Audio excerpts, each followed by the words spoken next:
മംഗല്യത്തിരുനാളിൽ അരച്ചുള്ള മൈലാഞ്ചി കൈകൊട്ടും പാട്ടാലെ അരച്ചുള്ള മൈലാഞ്ചി. നമുക്ക് ചെറിയ പ്രായമുള്ളപ്പോൾ 2 വയസ്സുള്ള സമയത്ത് നമുക്ക് പനി കൂടി 103 പനിയായിരുന്നു. അപ്പോൾ ആ സമയത്ത് കണ്ണൂരിൽ ഒരു ഹർത്താലുണ്ടായിരുന്നു. 3 പേരെ കൊന്നിട്ട് കൂത്തുപറമ്പിൽ രക്തസാക്ഷി. 3 ദിവസം ഹർത്താലായി. നമുക്ക് പനി ഹോസ്പിറ്റലിലേക്ക് കാറിന്റെ മുറ്റത്ത് ഇങ്ങനത്തെ ആവശ്യം ഉണ്ടാകുമ്പോൾ നമുക്ക് പോകാൻ പറ്റില്ലല്ലോ. അന്ന് ഞാൻ ശബ്ദം എടുത്തു. ഞാൻ കാരണമാണ് കുറേ ആൾക്കാർക്ക് ഇന്നും കണ്ണൂരിൽ വീടുകളിൽ നിന്ന് ഫുഡ് ഉണ്ടാക്കി കൊടുക്കാന്നുള്ള ആദ്യത്തെ ഇത് കൊണ്ടുവന്ന ഓപ്പർച്യൂണിറ്റി കൊണ്ടുവന്നത് ഞാനാണ്. കുട്ടിക്കൊരു പുറത്തിറങ്ങിയിട്ടൊന്നും നിൽക്കാൻ പറ്റില്ല. എന്താ പറയുക, പേപ്പർ പ്ലെയിനൊക്കെ ഇഷ്ടം പോലെ പ്രണയലേഖനങ്ങളായിട്ട് വരും. നീ എന്നെ കല്യാണം കഴിച്ചില്ലേ, ഞാൻ നിന്റെ മുമ്പിൽ വന്ന് മരിക്കും. അപ്പൊ ഇതാർക്കും ഈ പേപ്പർ കിട്ടാൻ മുറ്റടിച്ചു വരുന്ന ആർക്കെങ്കിലും ആയിരിക്കും. ഫേസ്ബുക്കിലെ കുറിപ്പുകൾ വായിച്ച സമയത്ത് ഭയങ്കര സിമ്പിളാണ്, എല്ലാവർക്കും മനസ്സിലാവുന്ന രീതിയിലാണ്. എനിക്കിപ്പോ മോളോട് എന്തെങ്കിലും സംസാരിക്കുന്ന എന്താണോ അതുപോലെ ഞാൻ എഴുതാന് സംസാരം. പിന്നെ നമ്മൾ ഇതിലെ അക്ഷരങ്ങൾ എഴുതുമ്പോൾ കുറച്ച് വാക്കുകൾ മാറും. ഇതേ സംഭാഷണ ഭാഷ വേറെ, എഴുത്ത് ഭാഷ വേറെയാണ്. എന്നാലും ചിന്തയിൽ വരുന്നതൊക്കെ ഞാൻ അങ്ങ് കുറിച്ചിടും. എപ്പോഴെങ്കിലും എവിടെന്നെങ്കിലും എതിർപ്പ് വന്നിരുന്നോ ഈ എഴുത്ത് വേണ്ട? അടുത്ത കാലമായോണ്ട് എഴുത്തിൻ്റെതായോണ്ട് അങ്ങനെ എതിർപ്പ് വന്നിട്ടില്ല. ആദ്യം തന്നെ ഞാൻ എഴുത്തുകാരിയായത് എൻ്റെ വീട്ടില് ഒരു വിധവയായ സ്ത്രീ വിധവാ പെൻഷന് വേണ്ടി എഴുതാൻ വേണ്ടി കമ്മിറ്റിയിൽ എഴുതാൻ വേണ്ടി എന്നോട് പറഞ്ഞ്, മോളെ ഒന്ന് എനിക്ക് എഴുതിത്തരാ, അവർക്ക് ഒരു അംഗവൈകല്യമുള്ള കുട്ടിയുമുണ്ട്, വിധവാ പെൻഷന് കിട്ടുന്നില്ല, ഒന്ന് എഴുതിത്തരുമെന്ന്. ഞാൻ ഇവരെ സിമ്പതി വെച്ച് 2 പേജ് എഴുതി കമ്മിറ്റി വായിച്ചിട്ട് വേണ്ട ഈ എഴുതിയത് ഇവള് കഥ എഴുതുന്നോളാണോന്ന് കണ്ണൂർ ഭാഷ. അവർ ഓടി വന്ന് എന്നോട് പിറ്റേന്ന് വന്ന്, നീ കഥ എഴുതുന്നോളോന്ന് ചോദിച്ചു. ഞാൻ പറഞ്ഞില്ല, അല്ല ആ എഴുതുന്ന ആൾ വെച്ച് അത്രയും കഥ എഴുതുന്ന പോലെയാണ് എന്നെ എഴുതി കൊടുത്തത്. പിറ്റത്തെ മാസം അവർക്ക് ഇത് കിട്ടാൻ തുടങ്ങി. ആദ്യത്തെ അവാർഡ് എന്താണെന്നറിയാം, അവര് കുറച്ച് നെയ്യപ്പം കൊണ്ടു തന്നെടുത്ത് വിധവാ പെൻഷൻ കിട്ടിയാലോ നീ എഴുതിയില്. സത്യത്തില് എനിക്ക് തന്നെ എന്നോട് എന്തേലും ഒരു നമുക്കുണ്ടല്ലോ, അപ്പോൾ എനിക്ക് എഴുതാൻ പറ്റുമെന്നുള്ളത്. പിന്നെ നമ്മളിങ്ങനെ ഇന്നത്തെ മാതിരി കൂടുതലിങ്ങനെ സോഷ്യൽ മീഡിയാസ് ഇങ്ങനെ നമുക്ക് ഇടാൻ പറ്റൂല. അഥവാ നമ്മൾ ഓരോ പീപ്പിൾ മനോരമയിലും ഇതിലെല്ലാം നമ്മൾ കൊടുത്താൽ ഒരു വായിച്ചിട്ട് അനുകൂലമെന്ന് തോന്നുന്നതാണല്ലോ. അവർക്കും അത് സാഹിത്യമൊന്നും ഇല്ലാണ്ടിരിക്കുമ്പോൾ അവരും അത് പബ്ലിഷ് ചെയ്യൂലല്ലോ. ഓരോന്നിനും ഇന്ന് എല്ലാത്തിനും സൗകര്യമുണ്ട്. അതെ, ഇന്ന് സോഷ്യൽ മീഡിയ പുസ്തകം ഇറക്കാൻ തന്നെ കുറേ നമുക്ക് ശ്രമിക്കണം. ഇന്നത്തെ പോലെ ഇത്ര സൗകര്യമൊന്നുമില്ല. അന്നിപ്പോൾ അതവിടെ വെക്ക് ചെയ്യാം അന്നേരം എനിക്ക് ഭയങ്കര ആഗ്രഹം ഉണ്ടായിരുന്നു. കുറച്ച് പേജുകൾ ഇങ്ങനെ എഴുതിയാലും ഇത് നമ്മുടെ വെക്ക് അപ്പോൾ ആ സ്വപ്നങ്ങളായിരുന്നു. ഞാൻ സ്വപ്നങ്ങളോട് എന്നോട് കാലം പറഞ്ഞതായിട്ട് എനിക്ക് തോന്നുന്നത്. ക്ഷമിക്കാം, കാലം വരുന്നതേ ഉള്ളൂ. അന്ന് ഇതിനാള് സപ്പോർട്ടില്ല. നമ്മൾ യാഥാസ്ഥിക കുടുംബം തറവാട്ടിൽ പെൺകുട്ടികൾ ഡാൻസ് ചെയ്യാൻ പാടില്ല, പെൺകുട്ടികൾ അങ്ങനെ ചെയ്യാൻ പാടില്ല, മുന്നിൽ നിൽക്കാൻ പാടില്ല, ആണുങ്ങൾക്ക് ഡോറ് തുറന്നു നടക്കാൻ പാടില്ല, ആണും പെണ്ണും കുറേ നേരം സംസാരിക്കാൻ പാടില്ല, റിലേറ്റീവ്സ് ആയാൽ തന്നെ എല്ലാത്തിനും. അത് അന്നത്തെ സംസ്കാരം അങ്ങനെയാണല്ലോ. ഞാൻ കേട്ടിട്ടുണ്ട് കണ്ണൂരിലെ പെൺകുട്ടികളെയൊക്കെ 18 വയസ്സിൽ കല്യാണം കഴിക്കുക, അല്ലെങ്കിൽ അന്നേരം കണ്ണൂരിലെ പെൺകുട്ടികളെ 18 വയസ്സാകുമ്പോൾ കല്യാണം കഴിച്ചു കൊടുക്കണം. അത്രക്ക് കുട്ടികൾ അങ്ങ് വളർന്നിട്ടുണ്ടാവും. കുട്ടികളെ കൂടാണ്ട് കുട്ടിക്കൊരു പുറത്തിറങ്ങിയിട്ടൊന്നും നിൽക്കാൻ പറ്റില്ല. എന്താ പറയുക, പേപ്പർ പ്ലെയിനൊക്കെ ഇഷ്ടം പോലെ പ്രണയലേഖനങ്ങളായിട്ട് വരും. അത് കാണാത്ത മിണ്ടാത്ത ആളുകളുടെ പ്രണയം എങ്ങനെയാ അങ്ങനെ ഇത് നീ എന്നെ കല്യാണം കഴിച്ചില്ലേ, ഞാൻ നിന്റെ മുമ്പിൽ വന്ന് മരിക്കും. അപ്പൊ ഇതാർക്കും ഈ പേപ്പർ കിട്ടാൻ മുറ്റടിച്ചു വരുന്ന ആർക്കെങ്കിലും ആയിരിക്കും. അപ്പൊ ഇതിന് ചോദ്യം ചെയ്യലും അതിന് ഉത്തരം കൊടുക്കലും നമ്മൾ അനങ്ങാണ്ടിരിക്കലും നമ്മൾ തിരിച്ചൊന്നും പറയൂലല്ലോ. നമുക്കറിയില്ല ഇതാരാന്ന് ഈ പേപ്പർ ഇടുന്നത്.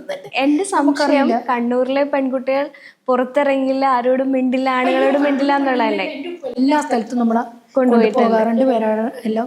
ഞാൻ പറഞ്ഞില്ല, കുറച്ച് പുരോഗമന ചിന്താഗതി ഉള്ളത് കാരണം അങ്ങനെയുണ്ട്. പക്ഷെ പിന്നെ പുറത്ത് ഇറങ്ങിയാലും മിണ്ടാനോ അങ്ങനെയൊന്നും പാടില്ല. കുറച്ച് ആൾക്കാരുണ്ടാവും ഇന്നത്തെ ക്യാമറ മാതിരി നമ്മുടെ നാട്ടുകാരുണ്ടാവും വീട്ടിൽ. അവള് ആരോ ബേക്കിന്ന് ഇങ്ങനെ പോയിട്ടുണ്ട് എന്നെല്ലാം പറഞ്ഞു കൊടുക്കാൻ ആൾക്കാരുണ്ടാവും. അങ്ങനെ ഞാൻ പയ്യാമ്പലം ഗേൾസിലെല്ലാം പഠിക്കുന്ന സമയത്ത് എത്ര ആംഗ്ലമാരുണ്ടാവും എന്നറിയാം നമുക്ക്. നമ്മളെ കയ്യിൽ നിന്ന് വീഴുന്നത് എടുത്തേരാനും. പക്ഷെ അവർക്കെല്ലാം ആ സമയത്ത് ഇങ്ങനെ എന്താ പറയുക, ഈ മധുരക്കിന അന്നേരം ഞാൻ പോകുന്ന സമയത്തിൽ ഈ റഹ്മാന്റെ പാട്ടായിരുന്നു. അപ്പൊ ഈ പാട്ടെല്ലാം വെക്കുന്നേ പാടിയിട്ടെല്ലാം വരും. ഉമ്മ പാട്ട് പാടുവോ? ഞാൻ പാട്ട് എഴുതിയിട്ടുണ്ട് മോളെ. എന്നാലും ഒരു രണ്ടുപേര് മൂളാൻ പറഞ്ഞാൽ പെട്ടെന്ന് കല്യാണ വീട്ടിൽ നിന്നെല്ലാം നമ്മൾ ഒന്നിച്ച് കോറസ് ആയിട്ട് പാടുന്നില്ല. സത്യത്തില് ഏതെങ്കിലും ഒരു കണ്ണൂർ ഭാഷയിലുള്ള ഒരു പാട്ട് പാടിത്തരോ? ഏതാ മോളെ? ഏതെങ്കിലും മൈലാഞ്ചി പാട്ടോ, കണ്ണൂർ കല്യാണത്തലേന്ന് പാടുന്ന കല്യാണത്തല്ലേ നമ്മളെ ഒരു പാട്ട് പാടും. മംഗല്യ തിരുനാളിൽ അരച്ചുള്ള മൈലാഞ്ചി കൈകൊട്ടും പാട്ടാലേ അരച്ചുള്ള മൈലാഞ്ചി മംഗല്യ തോഴിമാർ പൊന്നിന്റെ താലത്തിൽ മുഞ്ചേറും കൈകളാൽ അരച്ചുള്ള മൈലാഞ്ചി ചെമ്മൺ ചുവപ്പാലേ കൈകൾ ചുവന്നപ്പോൾ നബിയോടവൾ ചൊന്ന് സുന്നത്ത് മൈലാഞ്ചി മംഗല്യ തിരുനാൾ. നല്ല പാട്ട്. ഇല്ല, ഇങ്ങനെ അറിയാം. സാധാരണ പാട്ടായിട്ടൊന്നും പാടാം. നമ്മൾ ഈ കല്യാണത്തിന് വീട്ടിലുണ്ടാവും, കല്യാണത്തിന് പാട്ടില്ലെങ്കിൽ പോയി എല്ലാരും കൂടി ഒന്നുമില്ലെങ്കിൽ ഒരു തപ്പാങ്കുത്ത് പോലെ എന്തെങ്കിലും ഇങ്ങനെ പഴയ പാട്ടെല്ലാം പാടി 2 മണി വരെ. അതാണ് കണ്ണൂരിന്റെ അരികുത്തിച്ചേറല്. അതെല്ലാം ഉണ്ട് ഇതിലുണ്ട്. ഇപ്പം മകളിലേക്ക് വരികയാണെങ്കിൽ പൊതുവെ മുസ്ലിം ഫാമിലിയിൽ ഒരുപാട് കുട്ടികൾ വേണം, പെട്ടെന്ന് ചെറുപ്രായത്തിൽ കല്യാണം കഴിപ്പിച്ചു വിടുന്നു, ഒത്തിരി കുട്ടികൾ വേണമെന്നൊക്കെ പറഞ്ഞു കേട്ടിട്ടുണ്ട്. ഇല്ല മോളെ, അതൊന്നും നമുക്കെല്ലാം ഇങ്ങനെ അതിനൊന്നും ആർക്കും പോയിട്ട്. ഇപ്പം എന്റെ സിസ്റ്റേഴ്സിനെല്ലാം ഓരോ കുട്ടികള്. എൻ്റെ ഉമ്മ ഇപ്പം കുറെ പ്രസവിച്ചു, പക്ഷെ കുട്ടികൾക്കൊന്നും അങ്ങനെ കുട്ടികളില്ല. എനിക്കിപ്പോ ഒരു മോള്, എൻ്റെ ഒരു സിസ്റ്ററിന് ഒരു മോള്, വേറൊരു സിസ്റ്ററിന് ഒരു കുട്ടി.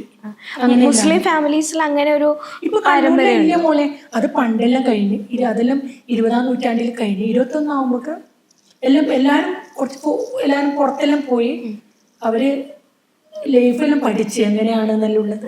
ഞാൻ ഉമ്മയെ പരിചയപ്പെടുന്ന സമയത്ത് ഉമ്മ പറഞ്ഞ ഒരു കാര്യം എന്നെ ഇൻട്രസ്റ്റിംഗ് ആക്കിയിട്ടാണ് ഉമ്മയെ ഇവിടെ കൊണ്ടിരുത്തിയത്. അതായത് എനിക്കൊരു മോളേ ഉള്ളൂ, അവൾക്ക് ആവശ്യത്തിന് വിദ്യാഭ്യാസവും നല്ലൊരു ജീവിതവും കൊടുത്തു. ഇനി ഞാൻ എന്റെ ലൈഫ് എൻജോയ് ചെയ്യാൻ പോവാണ്. ഞാനിവിടെ എനിക്ക് പറയാനുള്ളത് 40 വയസ്സ് കഴിഞ്ഞാല് നമുക്ക് രണ്ടാം കൗമാരം എന്നാ പറയണ്ടേ. നമുക്ക് ആ സമയത്ത് ഒരു 40-35 വയസ്സല്ലോ നമ്മൾ ഭയങ്കര ടെൻഷനും കാര്യങ്ങളായിരിക്കും. 40 ആകുമ്പോൾ നമ്മളോട് തന്നെ പറയണം. ഞാനിപ്പം എനിക്ക് 18 അല്ല, സീറ്റ് 17 നമ്മൾ ഓടിക്കൊണ്ടിരിക്കാന്ന് പറയുമ്പോ ശരിക്കും നമ്മളെ ഹെൽത്ത് മനസ്സാണ്. നമ്മളെ മനസ്സിന് ഹെൽത്ത് പ്രായമാവുന്നില്ലല്ലോ ഒരിക്കലും. നമുക്ക് ഒരിക്കലും വെച്ചാൽ നമ്മളെ കണ്ണാടിയായിരിക്കും ചിലപ്പം പ്രായം പറയാം, പക്ഷെ നമ്മളെ മനസ്സിന് പ്രായം പറയൂല. അപ്പൊ നമുക്ക് പാട്ട് പാടാം. നമുക്കിപ്പം പുറത്ത് ഒറ്റക്ക് ഒരു ഡ്രൈവ് ചെയ്യണോ, ഡ്രൈവിങ്ങിന്റെ കാര്യം ഞാൻ പറയാം. എന്റെ മോൾക്ക് ഞാൻ കണ്ണൂരിലൊന്നും അങ്ങനെ പെണ്ണുകള് ഡ്രൈവ് ചെയ്യൂല. പെണ്ണ് ഡ്രൈവ് ചെയ്ത് കഴിഞ്ഞാല് പരിഷ്കാരി, പച്ച പരിഷ്കാരി. നമുക്ക് ചെറിയ പ്രായമുള്ളപ്പോ 2 വയസ്സുള്ള സമയത്ത് നമുക്ക് പനി കൂടി 103 പനിയായിരുന്നു. അപ്പൊ ആ സമയത്ത് കണ്ണൂരിൽ ഒരു ഹർത്താൽ ഉണ്ടായിരുന്നു. 3 പേരെ കൊന്നിട്ട് കൂത്തുപറമ്പിൽ രക്തസാക്ഷി. 3 ദിവസം ഹർത്താൽ ചെയ്ത് നമുക്ക് പനി, ഹോസ്പിറ്റലിലേക്ക് പോകാൻ പറ്റൂല. അങ്ങനെ ഞാൻ നടന്ന് പോകുന്ന വഴി അവിടെ ഒരാള് ഉണ്ടായിരുന്നു. അവര് പോലീസിനോട് സംസാരിച്ച്, ഇതിന്റെ സമരക്കാരോട് സംസാരിച്ച് ഓട്ടോ വിളിച്ച് ഹോസ്പിറ്റലിൽ പോയിട്ട് 104 പനി. അങ്ങനെ പനി, കാറിന്റെ മുറ്റത്ത് ഇങ്ങനത്തെ ആവശ്യം ഉണ്ടാകുമ്പോൾ നമുക്ക് പോകാൻ പറ്റില്ലല്ലോ. അന്ന് ഞാൻ ശബ്ദം എടുത്തു. 7 ദിവസം കഴിഞ്ഞ് പുറത്തിറങ്ങിയാൽ ഡ്രൈവിംഗ് പഠിക്കാൻ പോകുന്നു. ഞാനിത് ഇറങ്ങി 4ാമത്തെ ദിവസം ലേണേഴ്സ് സ്കൂളിൽ പോയത്. ആദ്യം സ്കൂളിൽ നിന്ന് എന്നെ നോക്കി, നിങ്ങൾക്ക് ഡ്രൈവിംഗ് പഠിക്കാനോ കണ്ണൂരിൽ അങ്ങനെ ഡ്രൈവിംഗ് ഉണ്ട്. കുറച്ച് സൊസൈറ്റി ലേഡീസ് എല്ലാം, ഡോക്ടേഴ്സ് എല്ലാം ഡ്രൈവ് ആ സമയത്തുണ്ട്. പക്ഷെ നമ്മളെപ്പോലത്തെ ആളൊന്നും പെട്ടെന്ന് അങ്ങനെ ഡ്രൈവ് ചെയ്യുമെന്ന് പറയുമ്പോൾ പിന്നെ ഇങ്ങനെ എനിക്ക് ഡ്രൈവ് ചെയ്തേ പറ്റൂ. അങ്ങനെ പഠിച്ചതാണ് ഞാൻ ഡ്രൈവിംഗ്. നമുക്ക് 18 ഇയേഴ്സ് ആകുമ്പോൾ തന്നെ ഞാൻ ഡ്രൈവിംഗ് പഠിപ്പിച്ചു. പക്ഷെ എല്ലാത്തിനും മാറ്റം ഇപ്പോഴല്ലേ? ഉമ്മയുടെ കാലഘട്ടത്തിൽ ഇതിനെല്ലാം ഒരു പരിധികളില്ലായിരുന്നു. ആ സമയത്തൊക്കെ ഞാൻ കുറേ കാര്യങ്ങൾ ചെയ്തിരുന്നു.